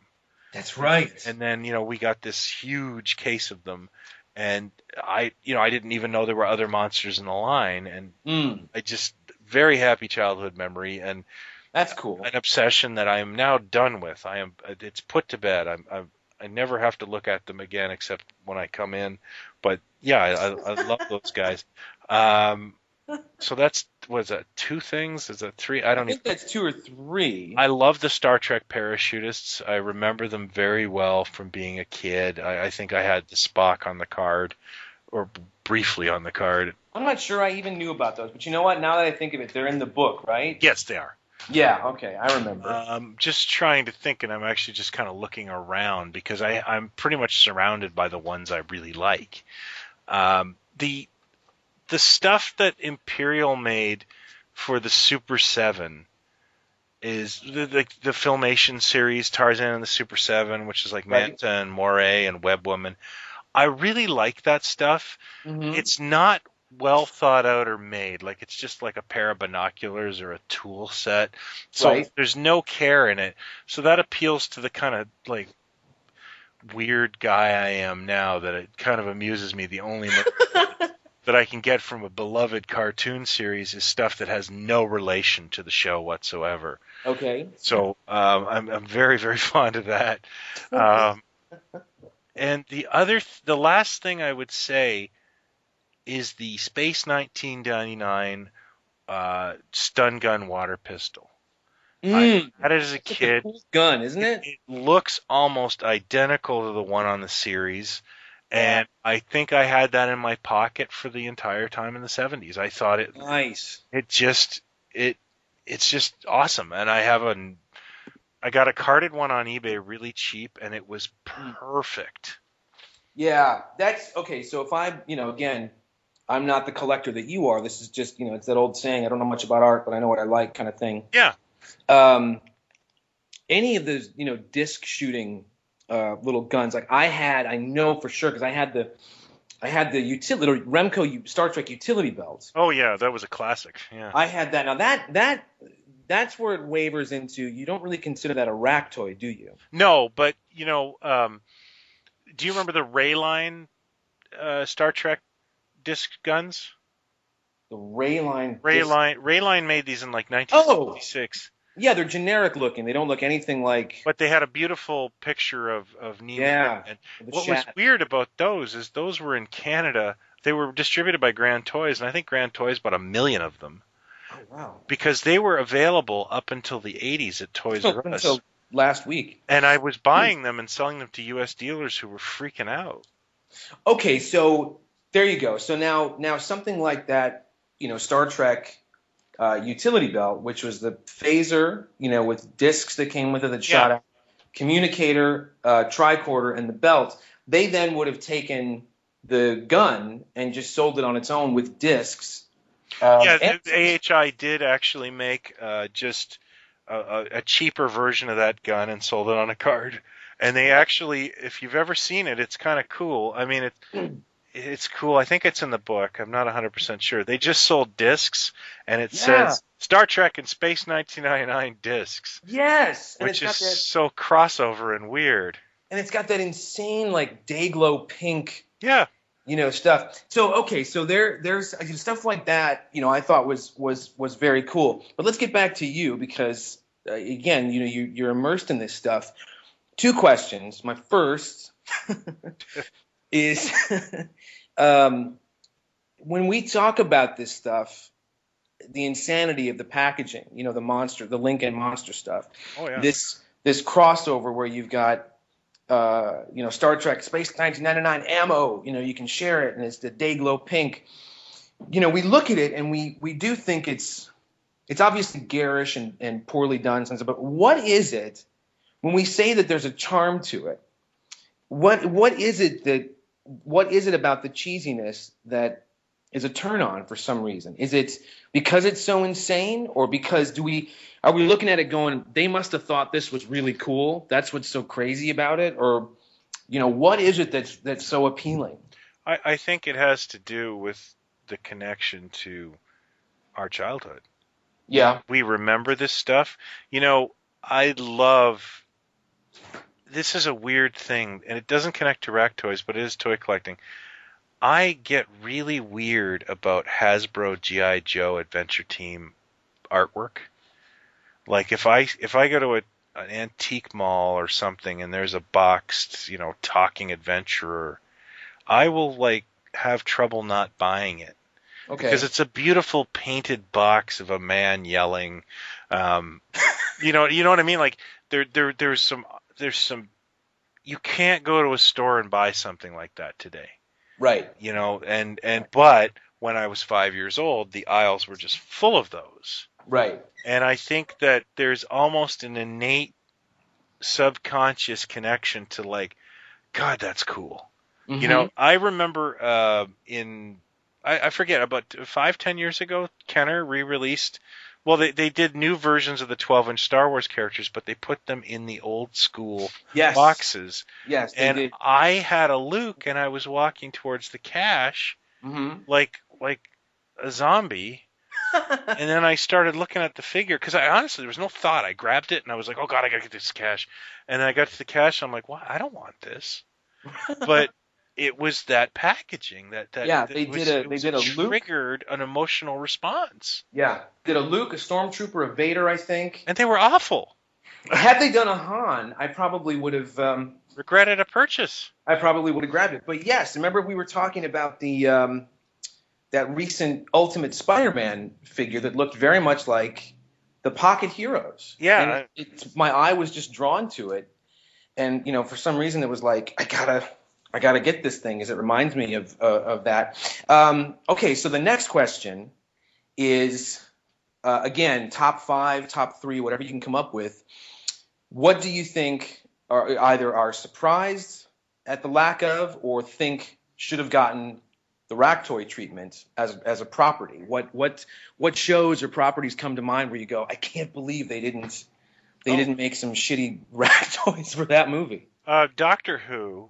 Yep. Especially the Baker era. Right. Or even the Pertwee era. Like, why didn't we get a bag of unit army men and things like that? I know you and I privately have joked about that. But we ended up kind of doing a little bit of a wish come true with the Doctor Who Adventures magazine in the UK. Right. They did those really groovy, fun, and they're still doing it every couple of weeks. I'm staring at some battle packs right now. So. And they did these really cool little battle packs of like Daleks and Cybermen and Centaurans and no Doctor though. No Doctor though. No.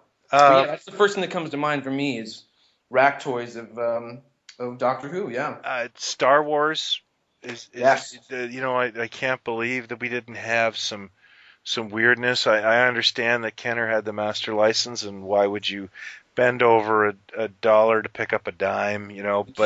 We came close though. The closest, those legendary utility belts. Right. Well, I wouldn't. They were still catalog items. So I'm talking about we should have gotten cheap plastic ships and.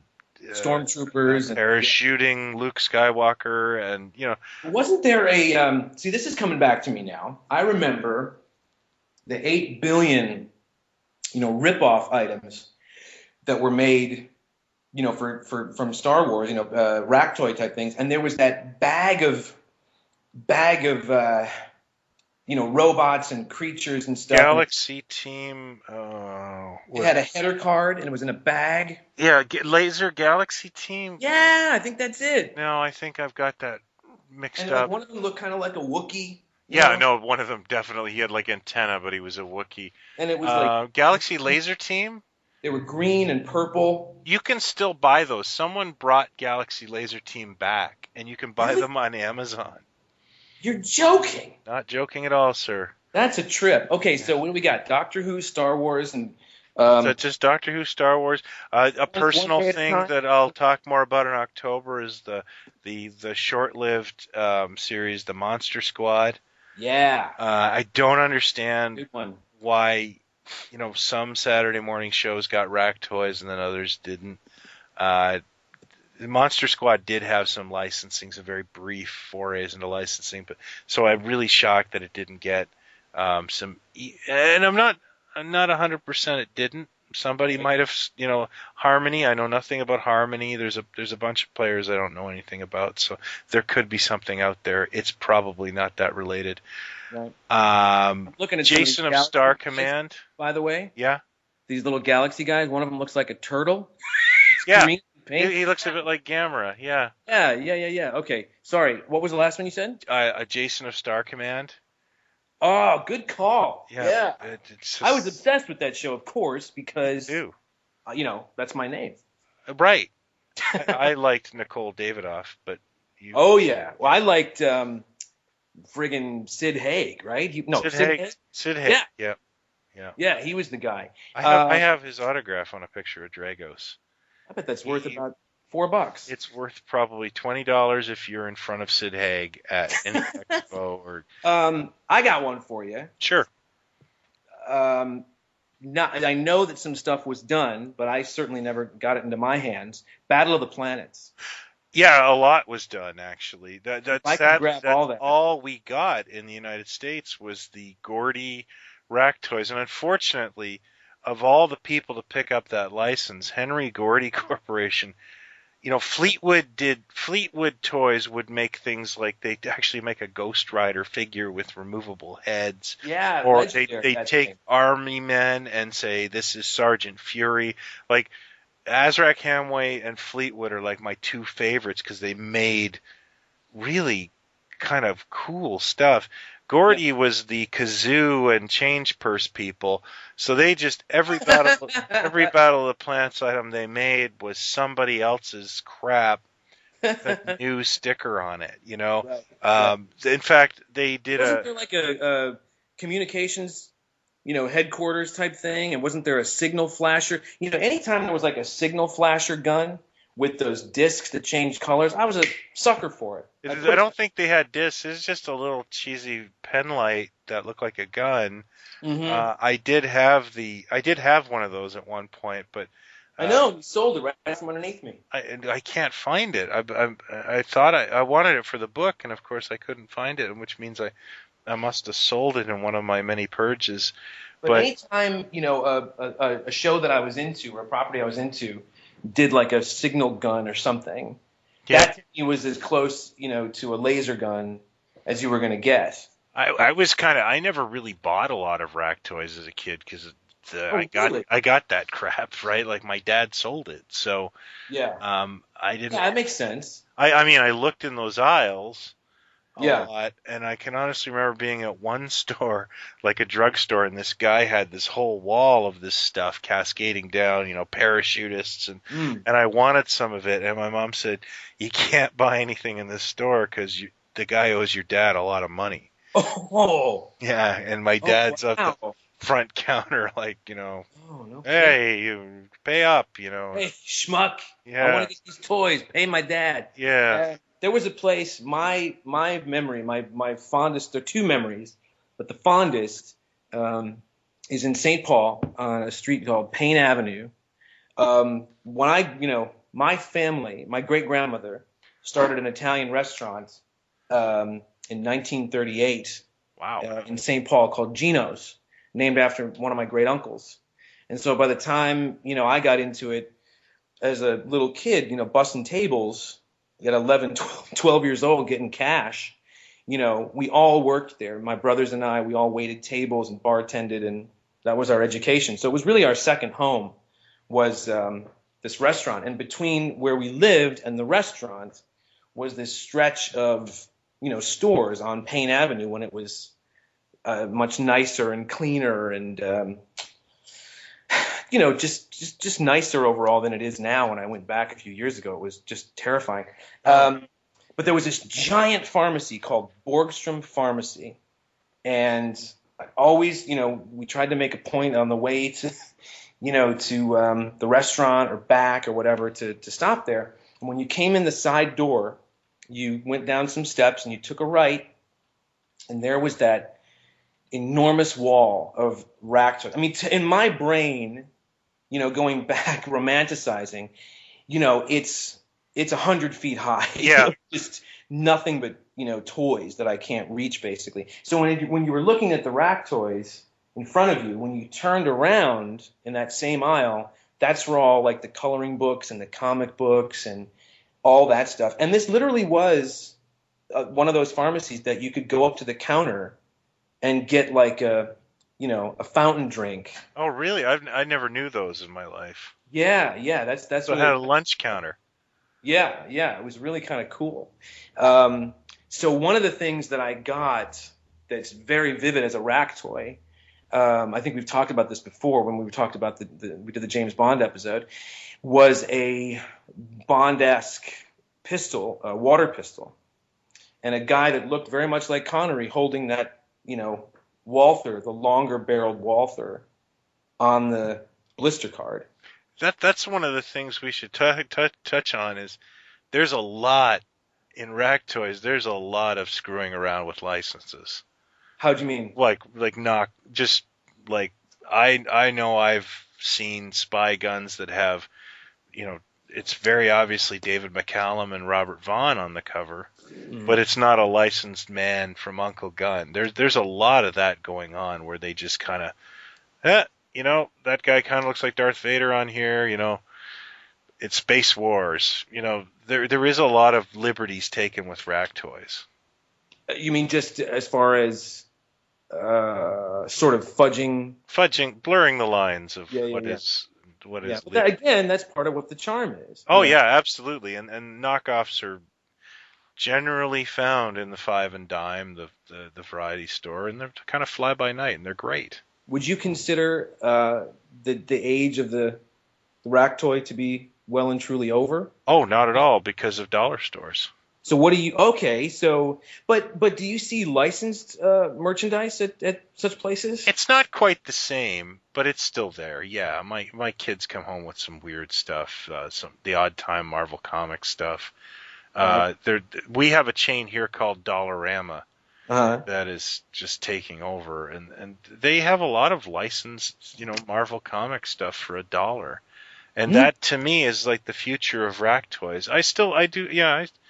You see generic ninjas there and all that kind of stuff, and it's different but the same. I'll never walk in and see the kind of stuff we played with. Right. But that's okay. I mean... Yeah, no. Did you ever see, this is something interesting that made me think of you and some of your obsessions. There was a line, and this was just something recently, I've seen it before, but at Target, they were all clearance down to like $2 a pack. These little mini Marvel characters. Have you seen these?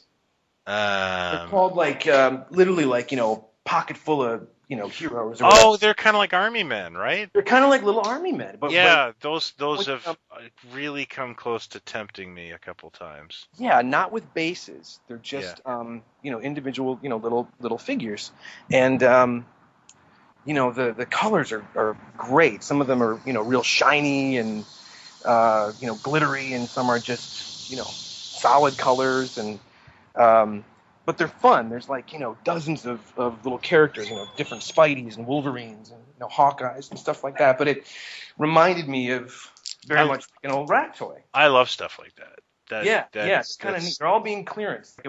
It's like somebody had this idea, at Hasbro, and it didn't work for some reason. But the idea was, a kid could come along with their $4, a little pocket change, and walk away with like 8 or 9 little Marvel characters. The biggest problem with that is it's hard to do that at the toy store level. It's easier to do that at the mom and pop 5 and dime because there's more of a focus there. Mm-hmm. It's hard to compete with all that Toys R Us has. Yeah. That line would have sold better in clip strips in a cereal aisle in every Albertsons store. I don't know any national chains. So, all right, so let's clarify. The age of the rack toy is not quite over. The toy itself is still out there in different, we're seeing it in different incarnations. It's just the way it's delivered and the places that it should be might be its undoing, I suppose. Yeah, I think that if a kid goes to Toys R Us, he it might be more of a destination nowadays. Mm-hmm. If a kid, like across the street from my kid's school is a variety store, and it's the same variety store where I used to go to buy candy and later cigarettes and all that. And Is that the one that you got pictures of with the orange? yeah, in the book it still has the Yeah. orange whiteboard. He's loaded for bear with army men and ninjas, and it's because he's got an audience, Mm-hmm. and he does well with that stuff. What do you mean he's got an audience? Well, he's got 2 schools across the street. Oh, I see. I got you. And, that stuff wouldn't sell at Toys R Us, Right. but he sells it like crazy. Interesting. And, it's just, it's all about placement. So Hasbro having that, probably not the greatest thing. If Hasbro sold that into a chain like Dollarama here, it'd probably do a lot better. It's not a Target item or a Toys R Us item. It's a lower cost item. I think I'm forgive me, I'm not up on new toys. I think somebody does like Dollar General versions of action figures. Like Hasbro makes these Dollar General versions of G.I. Joes that only have like 4 points of articulation. And they're I forget what the actual outlets or stores are called, but yeah, they're doing specifics like that for that's a rack toy. Yeah, absolutely it is. Okay, we're at an hour 45, Sunshine. Well, so yeah, it's an hour 45, but I just wanted to tell a story because when I gave the book to my dad, one of his feedback was I can't believe you didn't talk about this. And when I started to think about the story, it's like, wow, that's really interlocutory to my whole life and what I'm doing now. Right. So what happened was my dad had a warehouse. Mm-hmm. I really thought it was Wonderland. It was a dirty warehouse, but it was filled with toys. There was, there's other stuff in there, but I just thought of the toys. Right. And my mom put me down for a nap, so I'm at best 2. Okay. And I just jumped out of my crib and left the house and said, I'm going to go work with Dad. And weirdly enough, I can retrace this. I remember this vividly. I was close, but I'm also barefoot in late October, walking. And I guess, at some point, somebody spotted a toddler just, booking it down the street, and they called the cops. Wow. And the cops picked me up, and it's the only time I've been to a police station where I'm not bailing out a friend. And it was, I enjoyed myself in the police station, and I would have made it. Like, my son plays soccer where I got caught, and I always think, damn it, I just had to go there, Where would you have gone? I would have gone right to the warehouse. I would have made it. It's hilarious. What happened was the result of that, because I wanted to go help my dad pack toy orders, is I got what is called croup, which is horrible. I thought it was a myth from like the 30s. The croup. I got the croup. Yeah, well, yeah. And I had to stay over in the hospital. Okay. And of course I was panicked and upset, and my mom went to the car, found the 1972 or 73, 72 Eaton's Christmas catalog.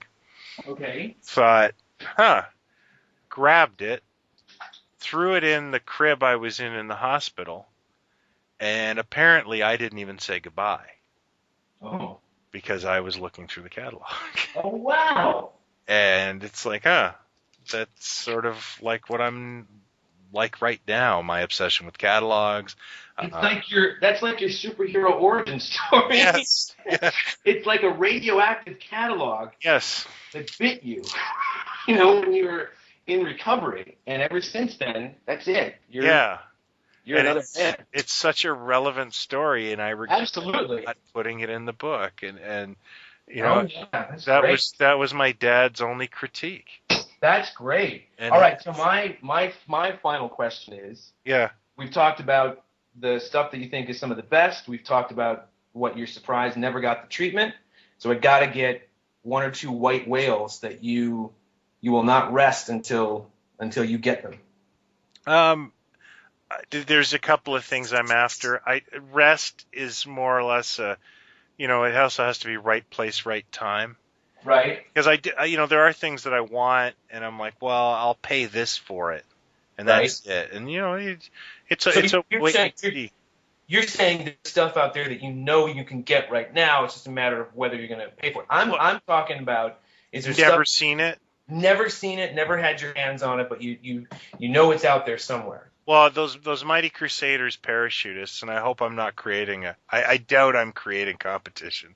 Um, If you're telling me that the other stuff, like the figures and everything else, is a piece of piss to find, then why would anybody care about the shoot guys, right? yeah, well, yeah, you never know. There could be an Augustus What are you doing? St. Cloud for me. You're pricing yourself out of the market. Yeah, the one thing I would really like, and I've never been able to get my hands on, is a carded Mr. Rock, which is a Link International made a really blatant swipe of Mr. Spock. Rip off Mr. Spock with a little Barbie radio. It looks like it's supposed to be. And a G.I. Joe flare gun he can't hold. Yeah. And the other things I would just really like to get is anything related to Tarzan and the Super 7. And there's some Web Woman related carded stuff. There's some actual Filmation Tarzan related stuff that Imperial did, like knives and Really? yeah, and But it's directly the film. See, you and I are in agreement on this, and it's funny that finally it took me. I couldn't believe the day that the Filmation Flash Gordon finally got released on to DVD, and it got released in the UK first. I had the UK version for ages before the really nicely done set came out in the US, but I was so obsessed with that show. I mean, at that point, the only thing that had ever come out for it were a couple of VHS tapes that were like, 3 or 4 chapters, in one on one VHS tape. So nothing ever really came out for it. So when that happened, it was huge. And right before that, and I remember it distinctly because Robert Ridgely, yeah, same guy, did the voice of Tarzan. And played the Colonel in Boogie Nights. And he played the Colonel in Boogie Nights, absolutely. Which is just mental that you think that's the guy that did Flash Gordon and Tarzan. It's the same voice. Yeah. Tarzan is yet to be released onto DVD, the Filmation version. I don't know what the hang-up is. Or I think it's coming. You really? Yeah. Where did you get that from? Might have been the internet. It might have been a dream. The internet? Or a dream. Yeah. What's this internet you speak of? It's this magic box that sells me things and shows me boobies. Okay, so maybe that's going to come out. So I remember, again, this is my tiny little 6-year-old brain.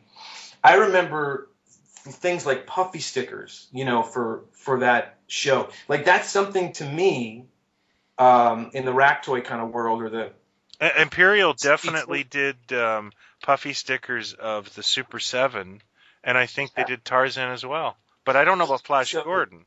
Now that in my brain, the association I make is that, anything that I can try to find that's that specific version of Filmation, Tarzan. Yeah, they did do those. So what's your kind of white whale that you is out there? Oh, for Super 7? The web, there's some Web Woman stuff. Just anything. I had an obsession with that character as a kid, and it's just anything I could find. They didn't make anything super great, but they made some Tarzan jungle animals and stuff like that. And I think they made Manta and Moray sea creatures. So it's like a header card, and it says Manta and Moray from the Super 7 sea creatures. And I would love, I think if that header card came on eBay and it was started at $9.99, it would end at $9.99, and I would get it. And I would pay more in shipping to get it, and then I would, show it to my bored family, and and it would be, it would be really valuable to me, but not right. Okay, anyone so else. All right, but wasn't there wasn't there a giant Godzilla playset with like Ghidra or somebody and attacking the city, and it was like an Imperial thing, and No, that's actually by HG Toys. I wouldn't call that a rack toy. It's called Godzilla versus the Tricephalon. they've got like the little cars and then like little props that sort of go along with it and stuff. It's funny you say that because I found something the other day that was very much a rack toy thing. It reminded me of such a thing, and I almost picked it up just for fun because it looked like such a fun little item. It was at like Barnes and Noble. And it's a Batman book. Different sections in this book fold out into like play scenes, and in the back, when you flip the book forward, in the back there are two little containers that hold these PVC figurines. Really? And I'm talking, they're about 2 inches high. Batman, Robin, Joker, Penguin, Catwoman, Man-Bat, Bane.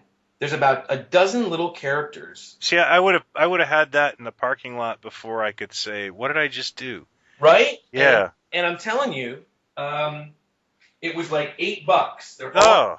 They're totally clearanced, and like $8. But these beautifully painted little figures of all the DC, Batman, that Batman universe. I thought, Man-Bat. Wow, that's digging to a, That's digging to a new plane. Yeah. It was really cool. So something to check out if you happen to be at Barnes & Noble sometime. But we're coming up on a 2-hour mark here, buddy. Yeah, no, it's time to say goodnight. And I hope you've learned something. I hope so too. I might even split this one up. I don't know yet. Yeah. Well, so, I am. I think this is our first visit to Rack Toys, and we might revisit it. How could we not? Yeah. I am off to the world famous San Diego Comic-Con tomorrow morning. You're already there, according to this. According to this, right. And I will keep my eyes peeled for things for you. I'm sure we'll be in touch. I'll be texting you. Certainly. And you never know what I'll come across. I'm looking forward to it. And I'm looking forward to not being in that crowd. Yeah, tell me about it, 4 or 5 years ago. Because, you never know sometimes with some of these folks in their costumes. You go, are you a character, or are you just kind of being creepy right now? Yeah, that's the quotient I don't get either. Yeah, I couldn't quite figure it out, and it was a dude, and he was wearing like Daisy Duke denim shorts, a muscle tee, a white muscle tee. Yeah, that I'm gonna cross into Creepyton there. That didn't quite come down to the waist, so his little belly was kind of hanging out, and he was bald, like in a Captain Steubing kind of way. And the only person that the only person I could think that he might have been was Carl from Aqua Teen Hunger Force. Oh, I see. Yeah. But on the other hand, he could have just been Captain McCreepy. Yeah, or like Creepy Shel Silverstein kind of thing. Yeah. Yeah, exactly. Where the sidewalk should end. Yeah, the sad thing, and I know I'm getting old department, is I took my kids to a Comic-Con this year because I had a meeting for a license that I will announce sometime in the near future. And one day at a time? What's that? Is it one day at a time? The elusive Schneider doll will be hitting shelves in September. Bonnie Franklin paper doll set? Bonnie Franklin, too soon. My kids were like, who's this guy dressed as, and who's this guy? And with the outpouring of anime and video game culture and the fact that I'm just 42 years old, I was going, I don't know who that is. I don't know what that is. And kids were carrying around this sword everywhere, this axe or this hammer. I don't know what it is. And my 8-year-old's like, oh, that's from Minecraft. And it's like, I don't know what Minecraft is. Okay. And she explained it to me, and I still I just kind of nodded, and I don't get it. It's a video game, right? It's some kind of video game. It's some kind of Star War. Star Wars. You sound like the uncle that didn't quite get it. Because I am Star Wars. I totally am that uncle. Yeah, one of the things I totally missed this because we keep getting sidetracked. Was there are film projects and studios out there or TV shows that benefited from them massiveness of Star Wars in 77, 78, and there was this wake of loads of sci-fi properties that were trying to rip it off. It must have made some bread, and it must have been the same thing. Well, I think King's like, Feature Rat Syndicate's Boys, you know? phone must have rang heavily during that period because Yeah. Flash Gordon was so attainable, right? You know what's funny? There was a woman, I shouldn't say her name on the air, should I? No. But she helped do the deal that we did for the Flash Gordon film rights for toys. Mhm. She did the deal back in 1980. Wow. She was still working for King Features and still getting it wrong because I think I told you the story. For 6 months, we did a back and forth where they were in. This is King Features. This is the company that controls Flash Gordon. the character. For 6 months, they were insistent that Universal had the rights to the character. And I literally, long story short, I had to get my guy at Universal to photocopy paperwork from 1980. I saw this paperwork with signatures of Melody Anderson and Topol and all these people, and get them photocopied and get them.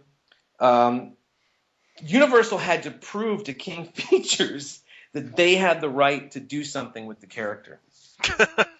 It took me 6 months to make this happen. Like, I was doing their jobs, and thank God I did. And then when it finally went through, I kid you not, this is something that I went over and over and over and over again with the people was, whatever we do, get the things that got to have the names of the actors in the paperwork so we know for sure we have their likenesses and we can do something with it. So just make sure the names are there. And did you think when the paperwork finally came through 8 months later, there was one actor listed in that paperwork? I do not think.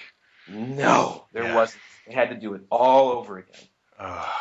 So between you, me, and the lamppost, and whoever is listening, we couldn't make Topol. For some reason, back in 1980, he wouldn't sign his likeness rights. Savvy guy, because Sideshow's Fiddler on the Roof is coming out this San Diego Comic-Con. He's thinking to himself, For Your Eyes Only is coming out next year. And, there could be some action figures of me, so I'm holding out. I really like his Dr. Zarkov. He may be the best Dr. Zarkov to me. Are you kidding me? That film, the casting in that film is as good as The Godfather. Like, every part is perfect. We'll talk about that next time. You know what? We should. Yeah, we went to weird places this one, so I think it's time for us to go, and all right. We'll cut it off there. All right. I'll talk to you at Comic-Con. You will, and to everyone else, we'll see you in 30 days. Thanks for listening. All right. Bye. All right.